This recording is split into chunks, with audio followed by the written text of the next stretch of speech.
नमस्कार मंडळी, तुमचं सर्वांचं स्वागत आहे शर्मिला द सुगरण या यूट्यूब चॅनलवर। तर आज आपण पाहणार आहोत कढी पकोड्याची रेसिपी। तर पकोडे बनवण्यासाठी मी ते एक वाटी बेसन घेतलेला आहे। त्यात मी चिमूटभर एवढा खाण्याचा सोडा ॲड करत आहे, चवीनुसार मीठ आणि आपल्याला यात हळद घालून घ्यायची आहे। यात मी थोडीशी कोथिंबीर ॲड करत आहे आणि यात आपल्याला थोडं करून पाणी ॲड करायचं आहे। आणि हे बॅटर आपल्याला खूप पातळ करायचं नाही आहे, घट्ट असंच ठेवायचं आहे। तर मी यात थोडंसं पाणी घालून घेते। याला मिक्स करून घेऊया। बेसनच्या गठुळ्या राहणार नाहीये याची काळजी घ्यायची आपल्याला।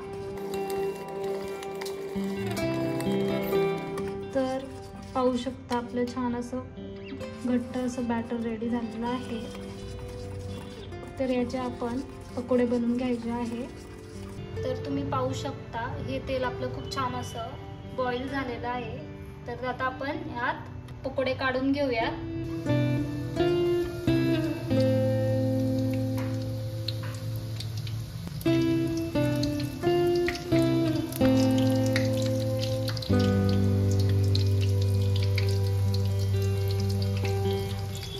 पद्धतीने आपण आपले पकोडे तळून घेऊया।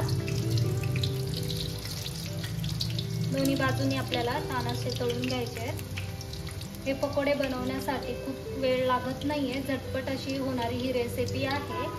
तर आधी आपण हे पकोडे छान तळून घेऊया। तर हे पकोडे मी ते मस्त असे तळून घेतलेले आहे। आपल्याला याला थोडासा ब्राऊन कलर येईपर्यंत थोडेसे फ्राय करायचे आहेत। पाहू शकता खूप असे मस्त असे फुललेले आहेत आणि एकदम लुसलुशीत असे हे पकोडे बनतात। इथे ही पकोडा ना राईस सोबत खूप मस्त लागतो। इथे एक पॅन घेतलेला आहे। तर पॅन मध्ये आपण तेल घालून घेतलेला आहे। त्यामध्ये आपल्याला जिरी आणि मोहरीची तडका द्यायचा आहे। तर आता आपण मोहरी ऍड करून घेऊया। मोहरी, जिरी। कढी बनवण्यासाठी आपण जे वाटण करणार आहोत ते पाहूयात। इथे मी 4-5 मिरची घेतलेली आहे, सोललेला लसूण 7-8 लसणाच्या कांड्या आपल्याला सोलून घ्यायच्या आहेत। यात थोडीशी कोथिंबीर घालायची आहे आणि याला याची छान अशी पेस्ट करून घ्यायची आपल्याला। इथे आपण मिरची, लसूण आणि कोथिंबीर वाटून घेतलेला आहे। आता यात घालून घेऊया।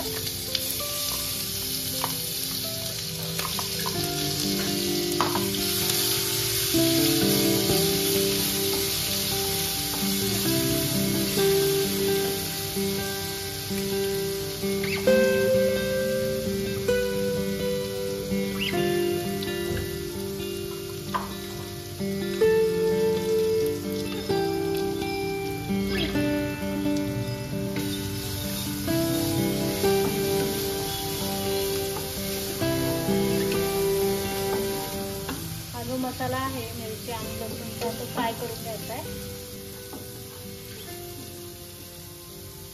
तर आपला मसाला फ्राय झालेला आहे। हे जे कढीसाठीचं बॅटर रेडी केलं होतं ते हळूहळू आपण यात घालून घेऊया। मिक्स करूया। यात मी थोडंसं पाणी घालून घेत आहे। झटपट अशी होणारी रेसिपी आहे आणि खाण्यासाठी सुद्धा खूप अशी टेस्टी लागते। आता आपण यात चवीनुसार मीठ घालून घेऊया। कढीला कढेपर्यंत आपल्याला छान असं बॉईल करून घ्यायचं आहे।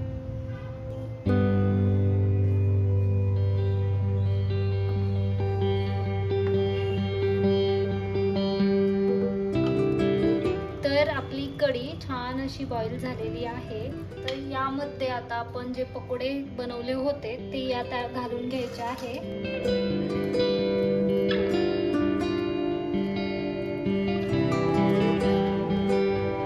आता आपण याला तडका देण्यासाठी मी इथे तूप घेतलेला आहे, ते आपल्याला बॉईल करायचंय। त्यात लाल तिखट आणि एक मिरची ऍड करून 2 लाल मिरची ऍड करून आपल्याला याला तडका द्यायचा आहे।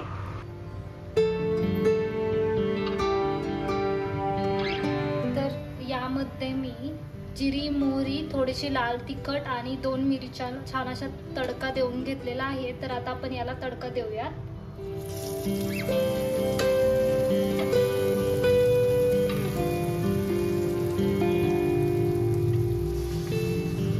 अशा प्रकारे आपला कढी पकोडा रेडी झालेला आहे. तर तुम्ही पाहू शकता काय भन्नाट असा आपला कढी पकोडा रेडी झालेला आहे.